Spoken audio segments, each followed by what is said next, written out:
morning, everyone. Thank you for joining us on our first ever advisory Zoom senior panel.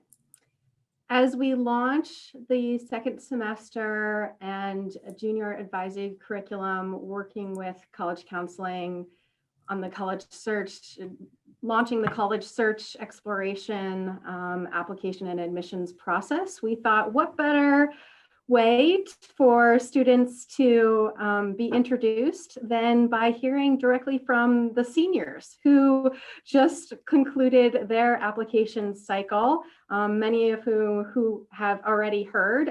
In fact, 70% of our seniors have already been admitted to a four-year institution, which is remarkable and inspiring. And many others will be hearing after the third week in March, typically at the end of March or first week in April. But we thought that it would be great for us to hear directly from the students themselves about tips and advice, suggestions, insights, experiences, because they will tell you the nitty-gritty details. So without further ado, the way that we'll proceed for today and tomorrow, we will be posing a number of questions and asking students our panelists to respond. We'll happily answer questions as well. If you'd like to put the questions in the Q&A, we hope to have time at the end, but we also want to maximize our time, and perhaps also we'll be able to address your question as we go through our panel. So hopefully these faces and names are familiar to you, and you'll be hearing more about their story as we go through this experience. So I'd like to begin first by asking each of our senior panelists to answer the question, what do you wish you had known about the college search, application, admissions process before going through it at the beginning of it all? What do you wish you had known? What do you wish someone had told you? Anyone can start. I can go. Probably communication, and the fact that not all colleges will be able to communicate easily. Some more than others. I'm sorry if there's noise in the CFA, but basically expect that not all colleges may respond easily. Mainly UCLA was my problem. I tried to reach out to them after a mess up on my application, and I got no response from any sort of email, especially with COVID going on. Most of their offices are empty, so I couldn't call anybody. Nobody was answering emails. So make sure you are very sure about your application before you submit it, because sometimes colleges will not respond when you have questions. So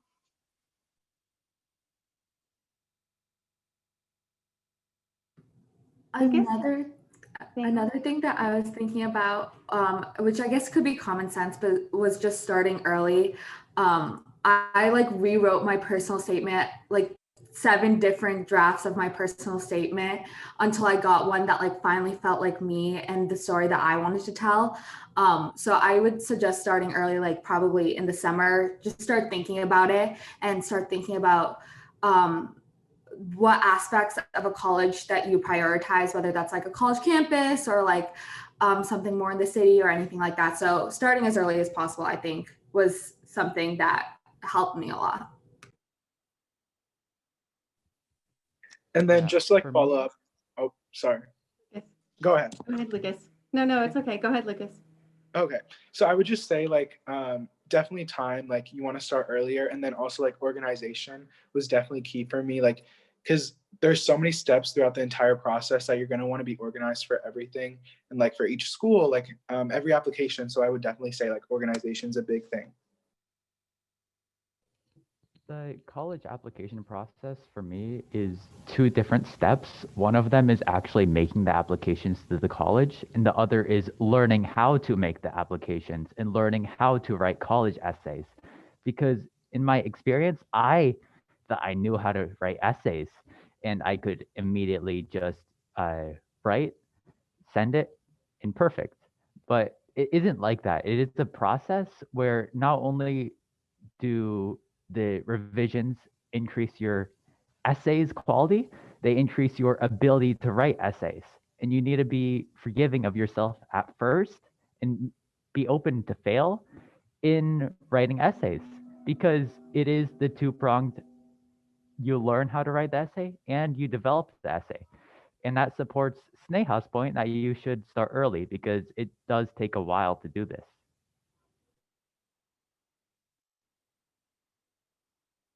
Lexi?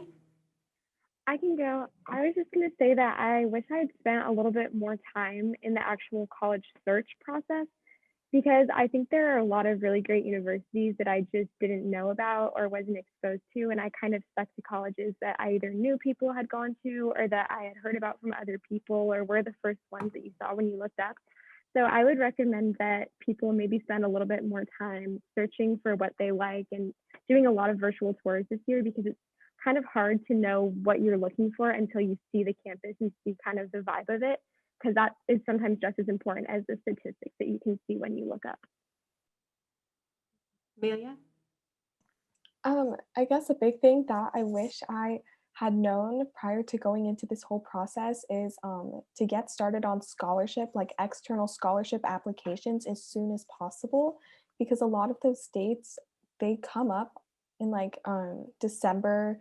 Some really like good ones with a lot of like financial rewards are as early as September.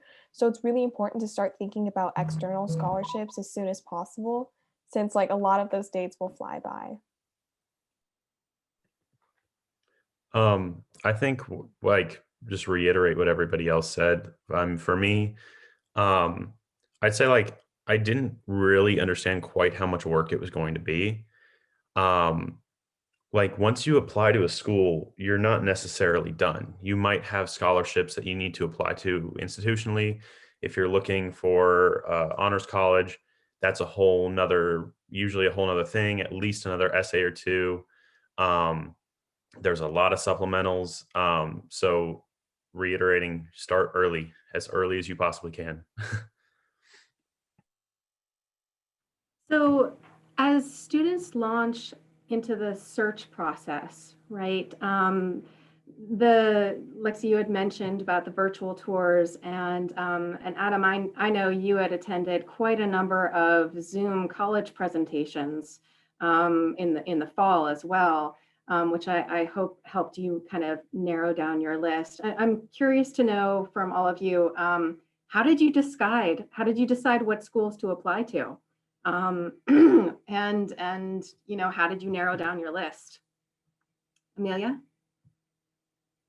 For me, I'll give like a little preface of like kind of where I applied. I applied to 12 schools and they're all relatively close to Nevada or inside of Nevada. The reason I like stayed close is like I'm really close to my dad, but also because of a program called the Western Undergraduate Exchange. And that's pretty much where Nevada residents can get tuition cuts for schools that are like a state over or nearby. So for example, like Colorado State University, I get automatic tuition cuts for being a Nevada resident.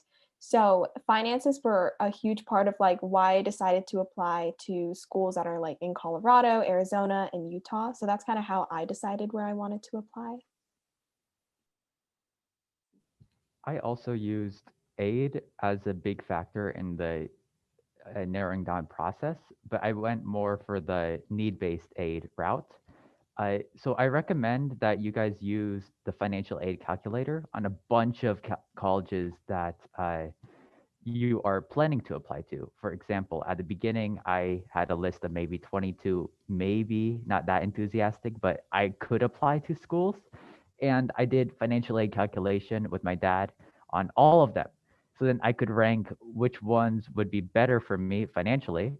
And I managed to narrow it down just like that, throwing away the less generous schools to from a 22 to a manageable 13. And the one thing I want to say about that is the amount of aid that schools would give based on non need-based aid is rather unintuitive. There are some rich schools with huge endowments that are actually stingy, and some less overall wealthy schools that are very generous. So I would recommend looking at that as well. Cassie? And then Lucas? Mine was very much based on my major choice, which of course, not everybody knows exactly what they want to do, which is totally fine. But for me, I knew I wanted to do film production. And since that's it's a popular major, but not offered by a lot of schools. So I applied to 11 schools in total. And I was able to narrow it down fairly easily just based on knowing that they had the major that I wanted. Obviously I started with like the top name schools, but it's really important to make sure you get safeties in there, especially if you're going down an art path, because even a place like Chapman, which has a decent acceptance rate, has about an 8% acceptance rate for film schools. So having a couple safeties under my belt was like, I've been accepted to 2 safeties so far, so I know I'm going somewhere. Of course, I'm waiting for my big names, but again, make sure you get safeties in, especially if you're going down a route with very small acceptance rates.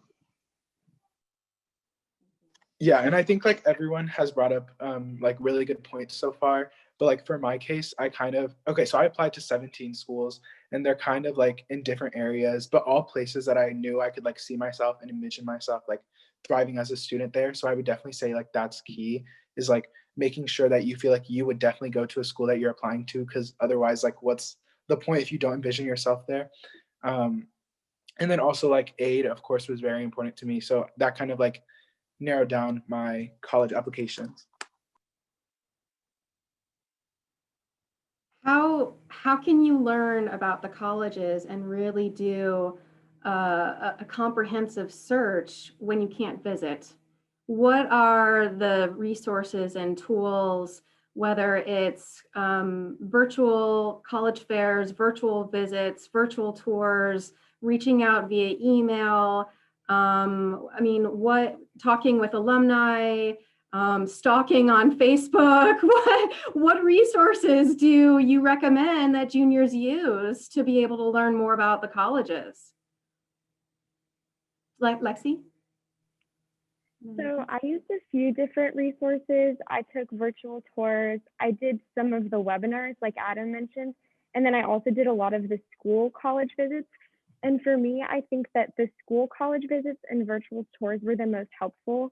The webinars were very informative, but for the most part, it was just representatives of a certain school giving statistics on like admission rates and like how they look through applications.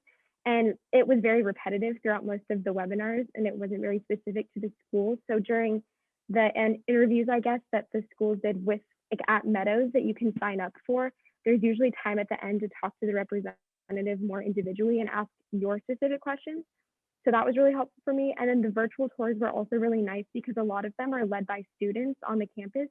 So they kind of give you insight into what it's like to be a student on the campus, more so than just giving you an overview of what the numbers of the school are. Sneha? Yeah, I was just going to say another thing was emailing your admissions rep. So each area, like whether you're in the Southwest or just in Nevada, each area of the United States has their own admissions rep, and reaching out and emailing them, even if it's kind of brief, just saying, hey, this is me, this is what my intended major and here's my experiences, helps a lot, because sometimes they don't email you back, but sometimes they do, and it's really helpful, and you can get some really good information, and you can build a rapport between your admissions rep, which is really helpful if they're gonna look over your application, so. Just to piggyback on Lexi really quick, the virtual tours are the most helpful because you can ask questions in them. For me, probably the most valuable and the honestly only valuable part of it, and it is very valuable, is asking your own questions and engaging with them, because each student, each admission officer that comes knows their culture of the school, and you can squeeze out knowledge about that culture and see if it jives with you if you ask questions. But it is surprisingly hard if they do a general presentation. So that is probably why I don't find the mass webinars as useful and find the virtual visits useful. And just to clarify, what we're referring to are typically in the fall, colleges will schedule independent and individual visits, Zoom visits, what we would normally refer to as college visits, right? Campus visits. And students will have an opportunity, we'll advertise them in Naviance, we'll post them on the website as well, and students have an opportunity to sign up. And it's a great opportunity to ask questions, as everyone's mentioning, on a more personal level. So. Any other thoughts? Lindsay, as a Division I recruited athlete, you had a very different experience in this process. Can you tell us a little bit about your timeline and the communications that transpired between you and the coaches, and just like what kind of recommendations you would give to other students looking to play competitively? Okay, yeah. Basically, what everyone else said about starting early, that's definitely like what I had to do. And like in the summer, like before my senior year, I've like finished my personal statement, and like because at that point you would already pretty much know what schools you're like looking at and where you're going before your senior year starts. So I definitely recommend, and this has to do with like just applying to schools like in general, doing a personal statement early is like really helpful. And so I did that in the summer, and like a lot of it was just like getting out of my comfort zone and like emailing different like and this has to do with like what Sneha was saying about emailing like the reps, and just getting yourself to do that is important, because like with coaches that wasn't really like, I don't know, I'm not very comfortable like going out of my like comfort, I don't know, just talking to other people that I don't know. So especially like people in power like in college isn't going to admit me, so I would suggest like just getting comfortable doing that is important, like emailing, and yeah, just doing everything early for sure is really helpful. And Lindsay, did the coaches reach out to you? Did you reach out to them? Did you do online like athletic questionnaires? Did they scout you out at camps? Yeah, basically all of that. So well, before COVID was a lot of when like recruiting happened, because a lot of coaches like look ahead a couple years to get people on their team. But I was lucky to like see like Brown in person and like meet the coach in person, and like so it wasn't really as like virtual as it is now, but yeah, a lot of them just reach out in emails and see like in tournaments now that everything's like canceled, though it's probably difficult to get the same exposure like to coaches, but I would say like definitely now if like reach out to in like email and like send them your results if anything, like any tournaments or that you do, because there's really no other way for them to tell because everything's like canceled. But yeah. You have to take the initiative. You're going to have to work a little bit harder at it. Understood.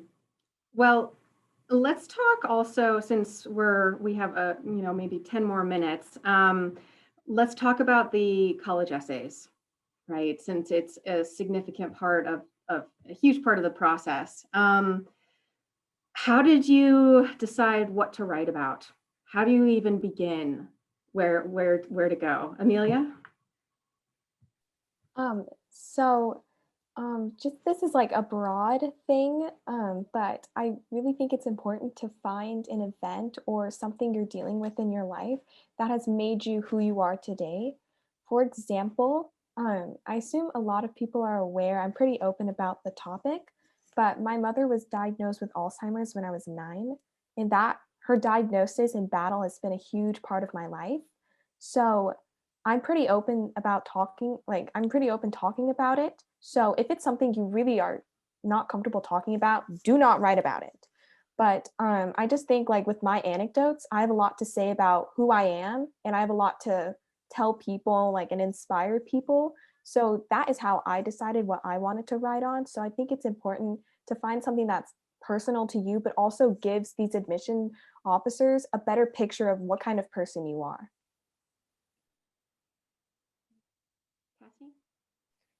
I went down more of the like experiences route, but either or works, whichever you want to talk about. I ended up talking about experience a 2-week film program because that was obviously something that I was super interested in. I could talk like ages about, but I think the most important part when writing your essay is you really want to put them right in the moment. You don't want to write from like an outsider's perspective where they just think they're reading what you did. I put them right in the moment. Like the very first line was, my alarm went off. Like they were there with me every step of the way. So they knew all of my thoughts, all of my feelings, because that's what I put on the paper. So they felt like they were me in a sense, rather than just an observer of me, which I think is really important because I want to see what's unique about you and what's interesting. And that's only going to come from you being as personal as possible and not just describing it from like an outsider's perspective.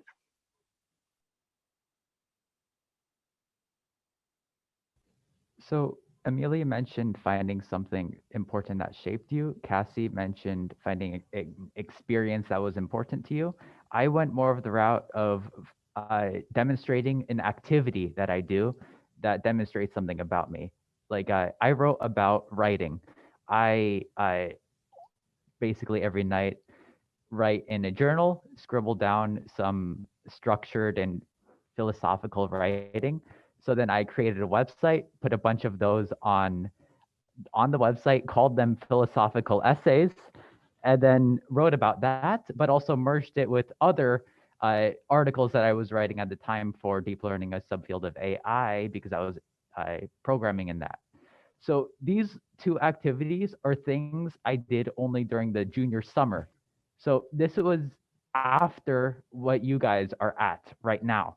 So even if you look back and don't find anything wonderful to write about, you can always make the experiences from now to the time that you write your personal essay. It doesn't have to be in the past, it can be in the future, and you can be in control of that. So if I had to give advice, I would say do any inclination that you have and go all the way.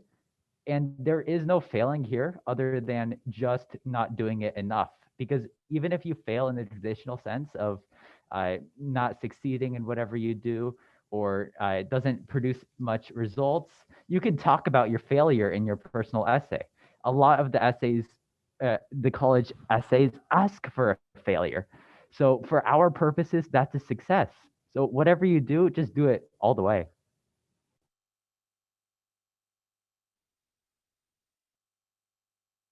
Anyone else about how to figure out what to write about?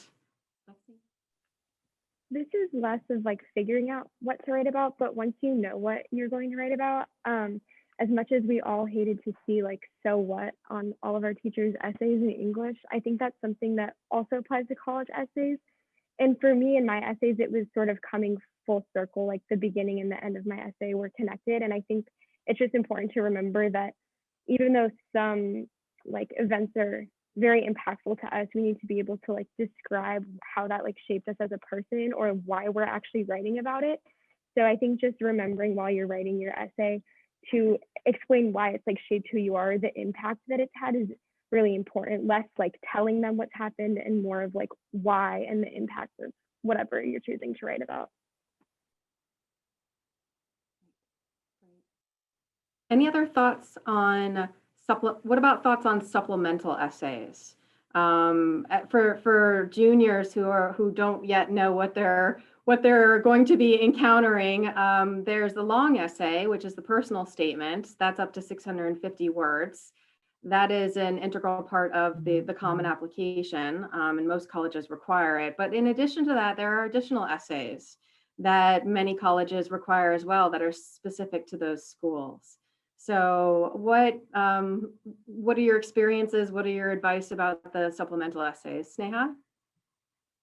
Yeah, I think the best thing that I could say is when college admissions officers look at your application, it's more like you hear holistic, but your supplemental essays should showcase a part of you, like a different piece of the puzzle that is you, if that makes any sense. Like if you've already talked about tennis, like don't talk about tennis like 50 times throughout your supplemental essays. Like try to find different parts of you that you can showcase, so that it all like comes together to be like the puzzle or the whole part of your application. Lucas? And I would also say, like, adding on to what Sneha said, like, you're gonna find some like prompts that are gonna make you question what you can even talk about. Like, I know I found a few like silly prompts, but it really does take you out of your comfort zone and kind of shows a little bit of your personality, which is what they want to see. They kind of want to see like an extra layer of you as an applicant besides like what they've already seen. So it's like an important part to like showcase that.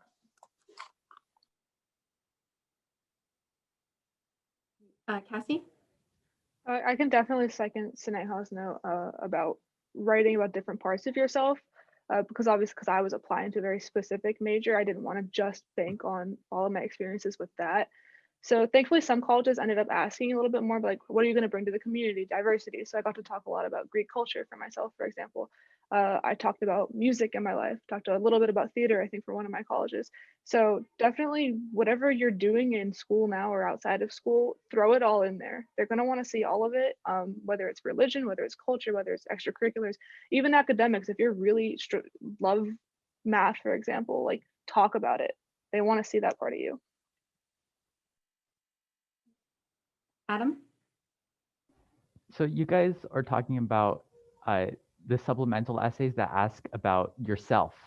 Half of the college essays, or almost every college, ask why us, why this college. So those are a little bit different from the other supplemental essays. Those are arguably harder than the other supplemental essays. And one thing that I found helpful that I had to learn the hard way is before I even start any why this essay, why this college essay, I should go on the website for at least 2 hours with a notebook in hand, scouring for evidence, forming the ideas in my head, and make sure to use the evidence that you write down while scouring the website in your why this college essay. And the second thing I found is usually the time that you need to spend on the website is surprisingly invariant to how long the essay is.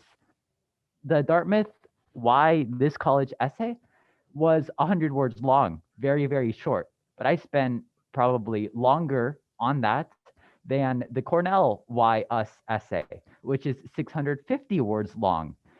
So it is both how long the why essay, how long the why essay, the why this college essay is, it matters less than how much you actually want to know about the college. I recommend researching. Wonderful. Thank you. Any other thoughts about essays?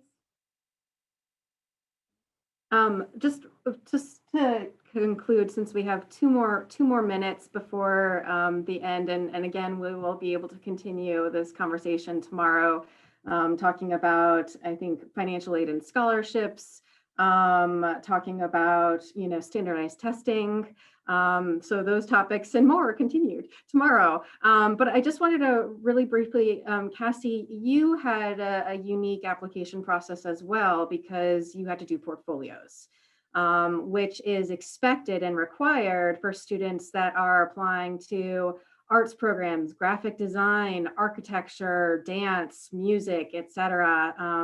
Can you just give us an overview of what that entailed? Yeah, I will try to keep it short. In terms of like when you start on this, I started on it long before I even knew I really wanted to, because they expect resumes. They're going to want to see what you've done over the past few years. So if you want to apply to art and you're thinking about it, start doing any sort of art pieces. I started making films. I had some from my sophomore year, some projects from junior year. Get those projects in, because once you're applying in the fall, you're not going to have time to actually build up a resume. So make sure you start doing stuff from now. And also make sure that your personal essays and stuff like that are done over the summer, because once the colleges open up their applications, you're going to get hit with the supplementals that we talked about, but you're also going to get hit with all of the portfolio stuff. And I made the decision to do second choice screenwriting, which for some schools required even more. So for USC, I probably wrote about 10 different things. and that was just for one college. So expect a lot when going into the arts. For film, I had to create a film for one. Chapman actually had a specific requirement, like they wanted a film with no dialogue in 2 minutes kind of thing. So I had to write that up. I filmed that in October, and then basically the rest of the month for the couple that were in November, I was writing scripts, I was writing essays, short stories. They're going to expect a lot, off the top of your head. They want to see where you can be creative and fast. So be prepared for a lot of work if you're doing art. People take art kind of easily. It's not.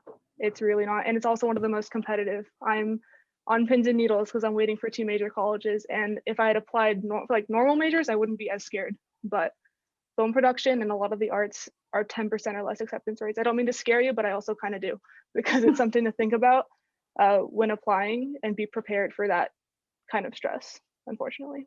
On that note, one of the most frequent questions that we hear in college counseling is, where can I find money? Right?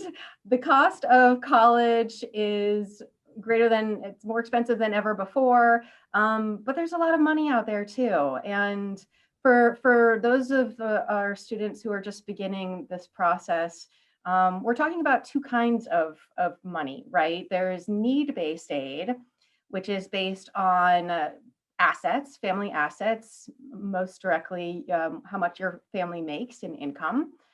But there's also merit-based aid, which students could be considered for based on grades, test scores, leadership, etc. So we'd like to hear from our students on our panel. Where did you find money, and what was that process like? Yes, go right ahead, Amelia.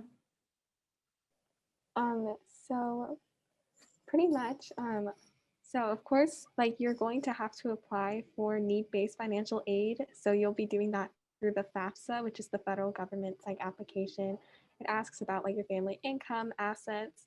Some schools also want the CSS profile, which is like from the College Board. So only some schools want that. So that depends, and it's really similar to the FAFSA. But another way to get financial aid is a lot of schools automatically consider you for merit-based scholarships, depending on your grades that you submit to the school. So upon your admission, they may inform you that you've received like a sum of money over 4 years just for having good grades. It's not based on your need. So that combined with need-based aid can bring the price down, as well as scholarships. And also, again, I mentioned that schools automatically consider you for scholarships. So for example, like 2 of the schools that I applied to, one in specific, they gave me a merit-based scholarship, and they also let me know I was a finalist for a potential full ride scholarship. And then also schools also have scholarship applications. So another scholarship I applied to for a full ride, they informed me I was a finalist, but I had to submit a separate application. So it's really navigating that website to find like other scholarship applications outside of like need-based financial aid. Lucas? And following up on what Amelia said, there's so many scholarships out there. Like there genuinely is money. You just have to like go out and proactively like search for it. So there's a lot, and like it depends. Like you can there's so many different like types of scholarships like that are like dependent on experiences or your background. Questbridge is a really big one, which offers a full ride. And there's a few others out there.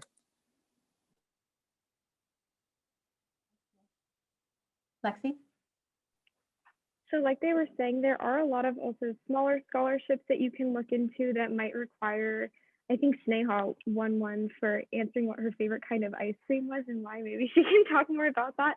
So there's small scholarships like that might be for $1,000, which is still a lot. And like Lucas and Amelia were saying, at some selective universities and universities that aren't as selective, you can look and see some of them offer opportunities for full ride scholarships. And usually the applications are a lot more work and are about the size of your application itself. So it might require writing more essays. But like Ms. Lustig was saying the other day, the more you're willing to write essays, other people probably aren't. So it's worth a shot. And even schools like Duke, University of Virginia, Vanderbilt, schools like that have those opportunities that are obviously really selective. But if you happen to get one of them, then that's like obviously a great way to go to college for free. So.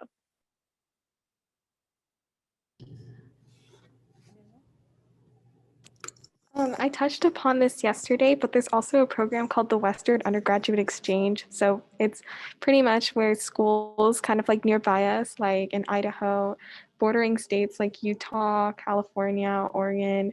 Again, it depends on the school. And like if you go on the website, I think there's a list of like schools, but they will give you tuition cuts for being a Nevada resident. So that's another way to find ways to get financial aid. And it's not necessarily need-based. Also pay attention to dates for certain schools, because I know USC, for one, to get merit-based scholarships, you have to submit your application by December 1st instead of the regular deadline, and there's a lot of colleges like that. So always pay attention to dates if you want to get in time for scholarships, merit-based, need-based. Regardless, they're going to want them by a certain time, and if they're not in by that time, then you won't qualify for them. So.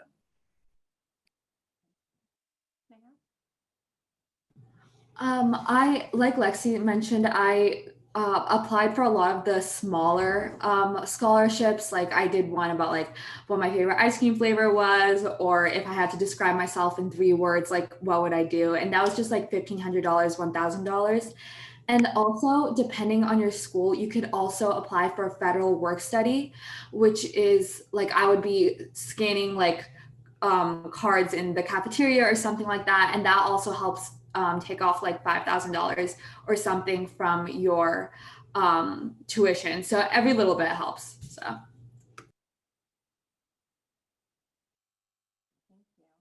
Thank you.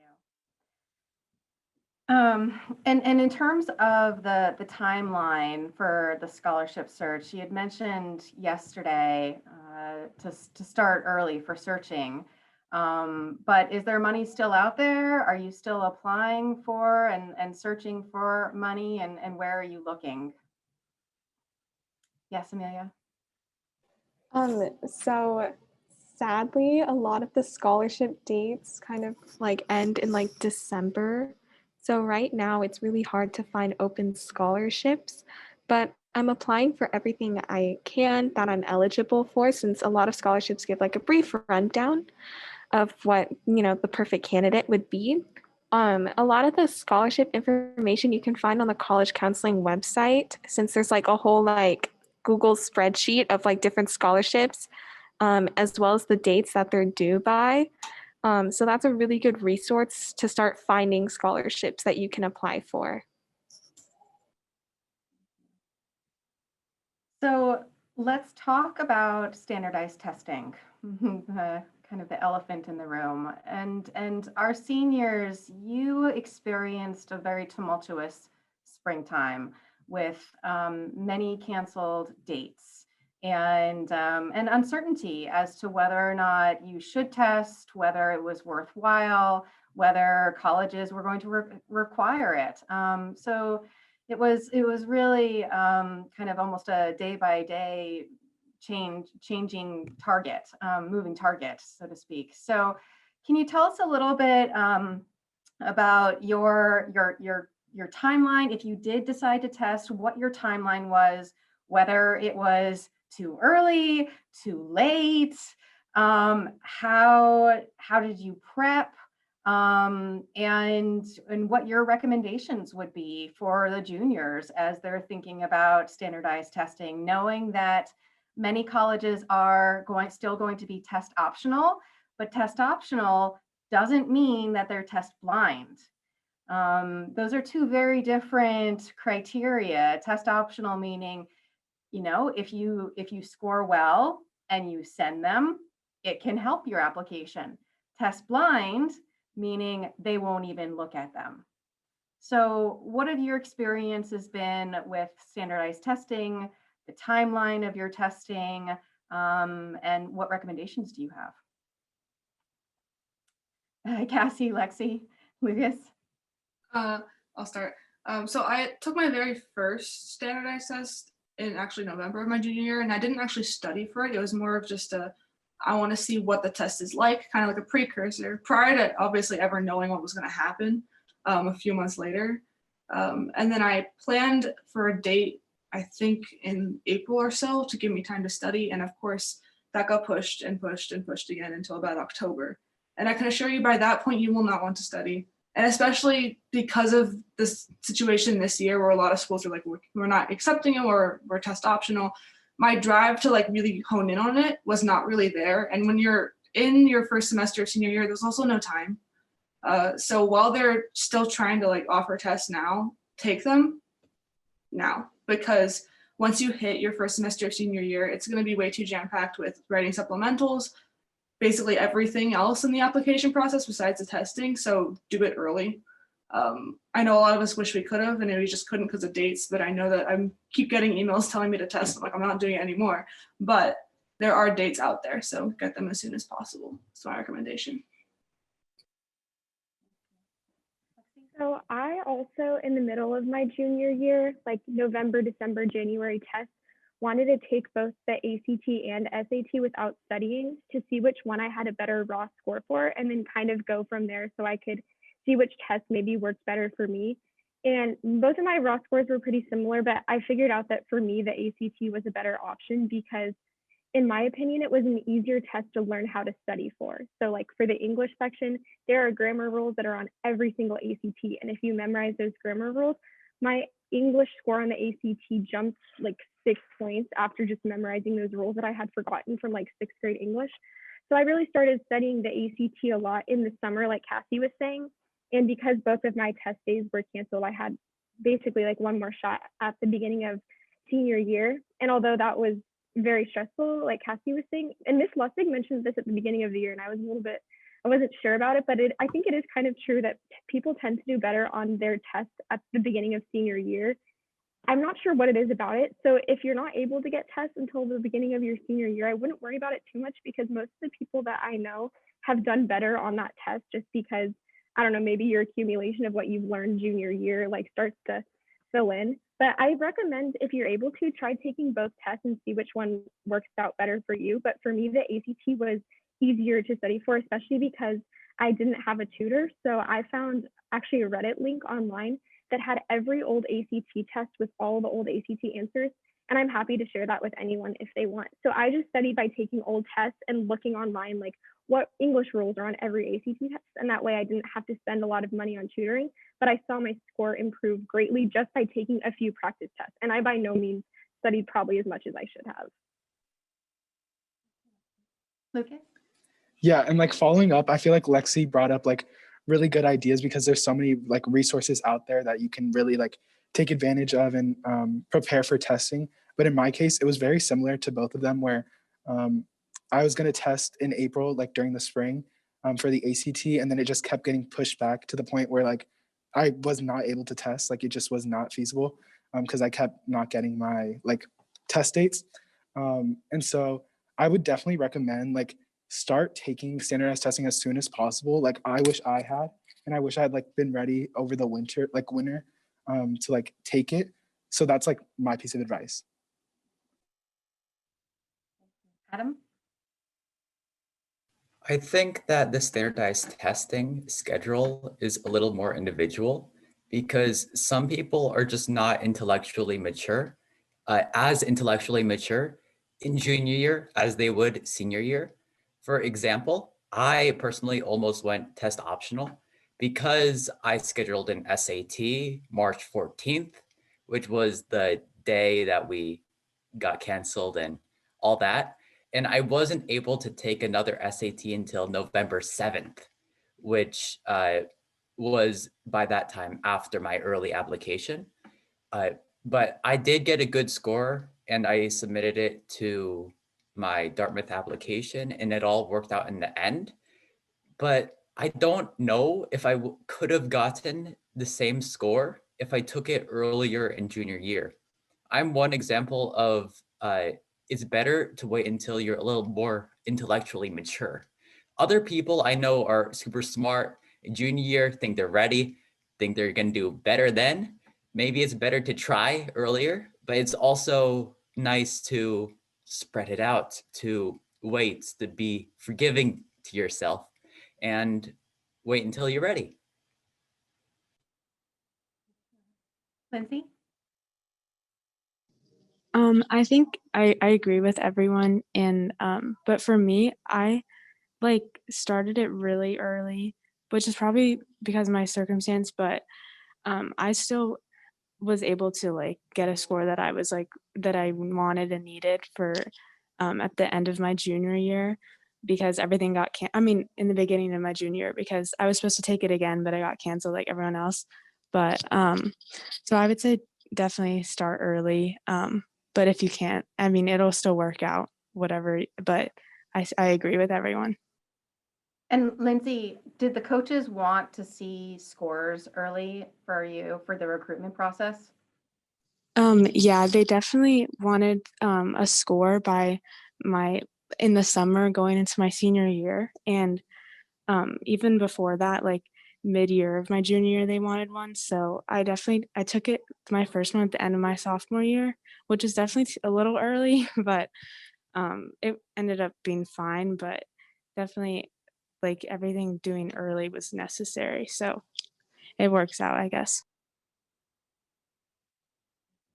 Excellent.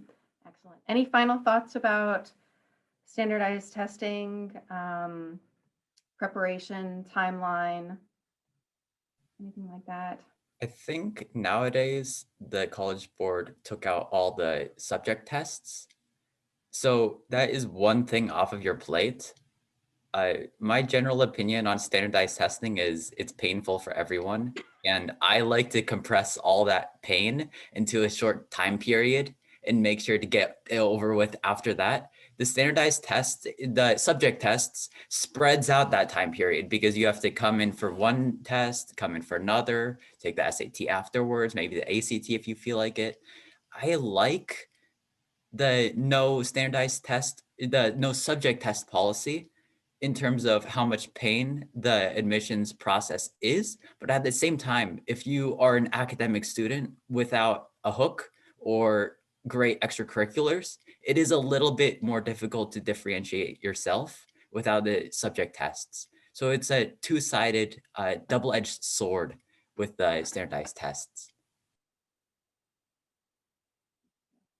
Well, and I also wanted to underscore a point that everyone mentioned, which is it is a very personalized timeline and process, and that's one of the components of conversational points that we always have in our individual meetings with students is what's most appropriate for you, and what's going to align with kind of your goals the most. So, um, so I wanted to also really quickly talk about interviews.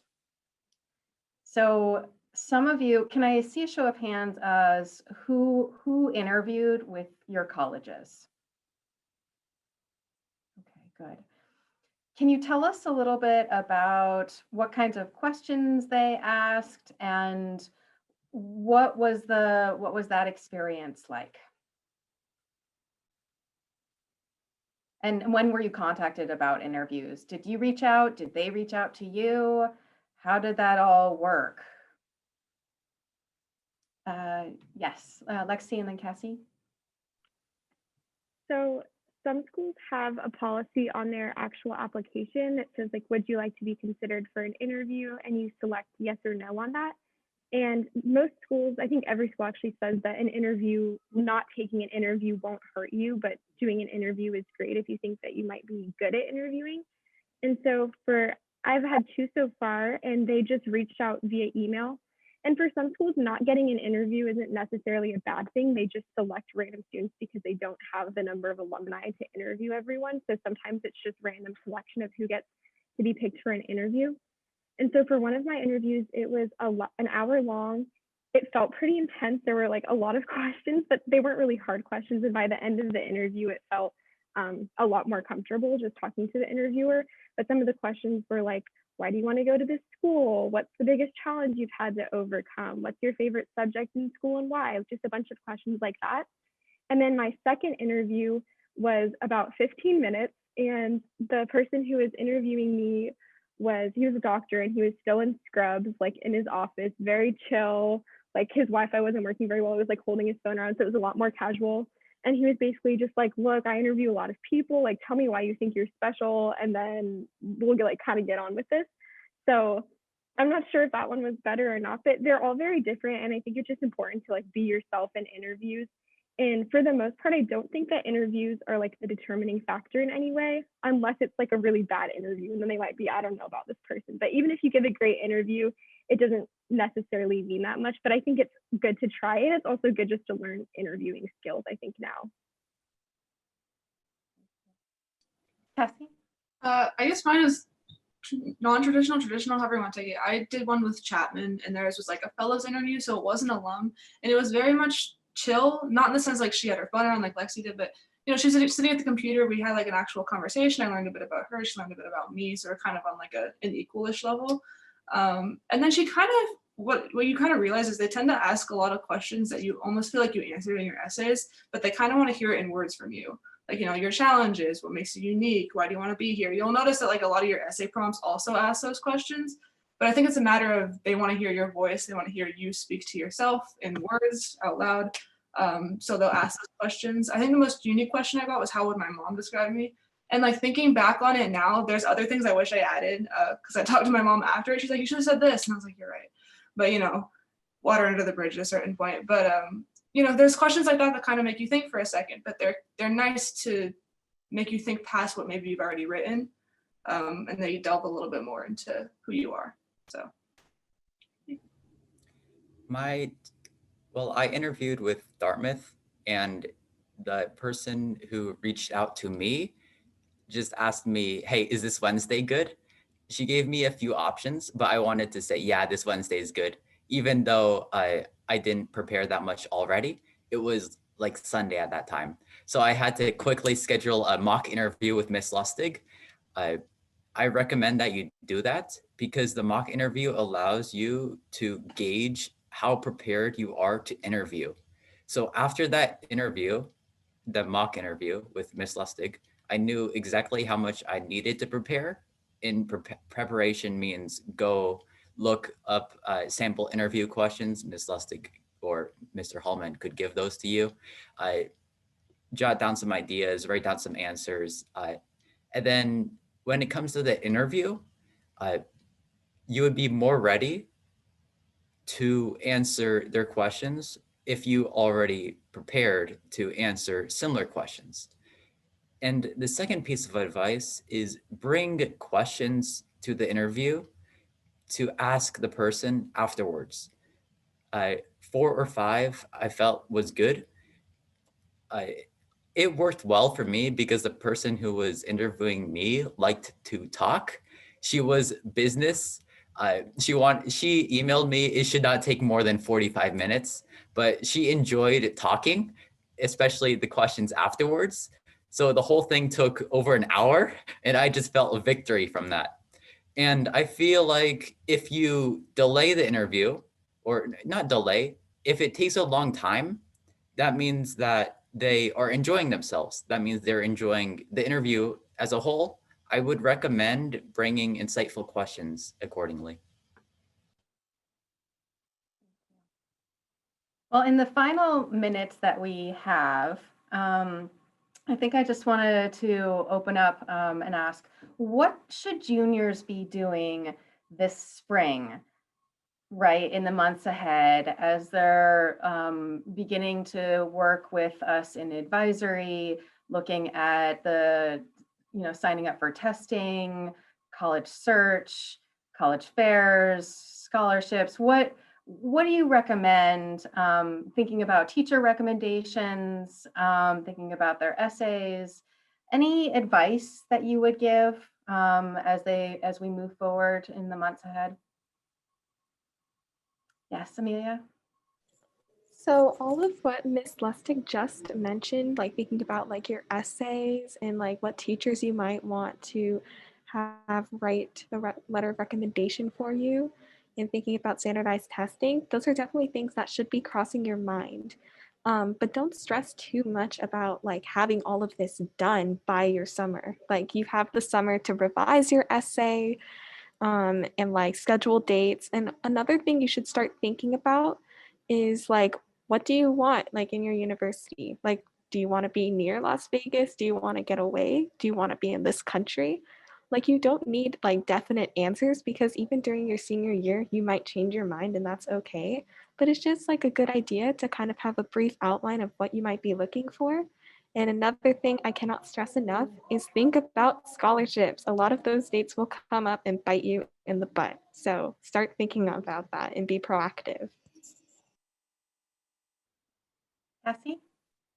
I theoretically could speak to like basically everything that Amelia said in terms of like the actual college process, but even outside of that, like don't lose sight of the things that you enjoy in terms of extracurriculars and sports and stuff like that, because at the end of the day, colleges are still going to want to know about that.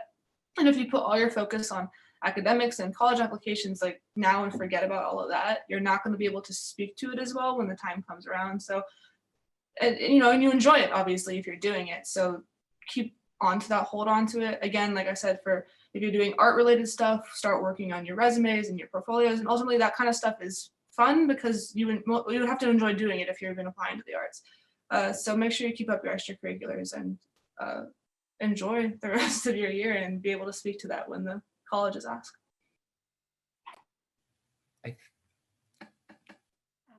Go ahead, Michael. Sorry, Adam. Just real quick, I think that in the spring, like right before summer, I think that it would be wise to take a standardized test, see what see which one you like more, or at least take a practice test just to see where you're at. Because if you can finish your standardized testing before your senior year, if you can do that during the summer, it'll be very, very helpful and take a lot of stress off of your essays and applications.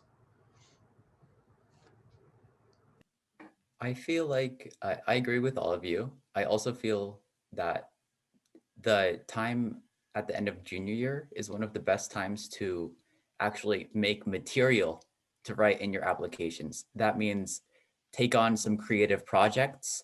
If you want to learn something, take an online course, but note that the online course isn't what's going to be impressive. The impressive part is learning the material in the course and being so interested as to write articles or blog about your theater experiences or do something idiosyncratic that you can put in your college applications. That material is going to help you a lot when it comes to the essay writing process.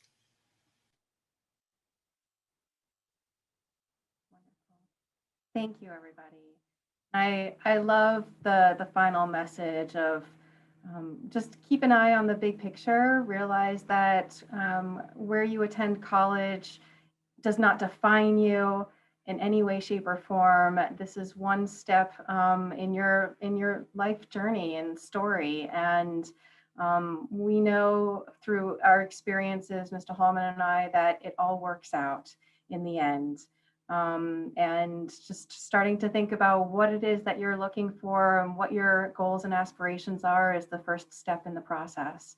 But maintaining a healthy balance, taking each day, enjoying being part of the Meadows community, and hopefully that this experience helped. We are here to work with you, and we look forward to doing so in the future. So feel free to reach out to us when your schedule permits. And thank you, everybody. Thank all of our seniors for your time. If you have questions at all, please come see us. But on that note, just want to say thank you once again and have a wonderful day.